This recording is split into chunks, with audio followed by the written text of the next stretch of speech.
köməyə gələn olmayacaq deyə Gəncənin açarlarını Gavram'a verməliyik. Əlbəttə başacaq.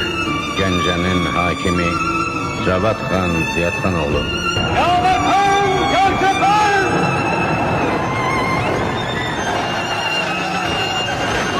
Hakikat vardır. Beş meydanın dönmelidir.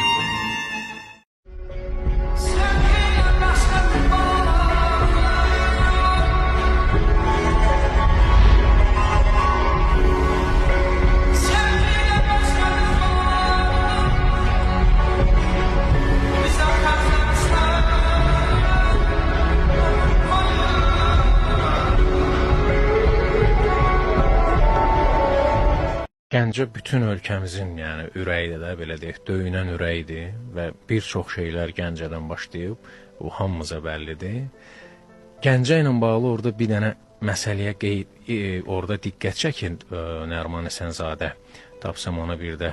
Aha, deyir ki, deyim bir şeyi də burada haqq üçün 100 il Gəncəlilər cərimə verdi bir Gəncə adını yaşatmaq üçün. Bu nədir? Deməli, bunun tarixçəsi bilməyənlər üçün olsun informasiya, bilənlərə də təkrar. Gəncə nə zamansa, məlum zamanlarda Yelizavetpol adlanırdı. Bəli. Amma Gəncə sözünü deyənə də cərimə var idi. Əməlli başlı cərimə. Orada da cəmaət yığılırdı. Biraz bəylər təbii ki, dəstək olurdu köhnə, yəni şəhərin biraz nüfuzlu adamları. Sevə-sevə pul paylayırlar. Gəncə deyirdilər, pulu verirdilər.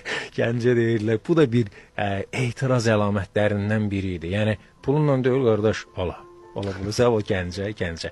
Bu da bir maraqlı tarixçə idi. Yəni, bu hamının yaddaşındadır. Biz sadəcə bunu eşitmişik, amma böyüklərimiz bunu yaşayıblar.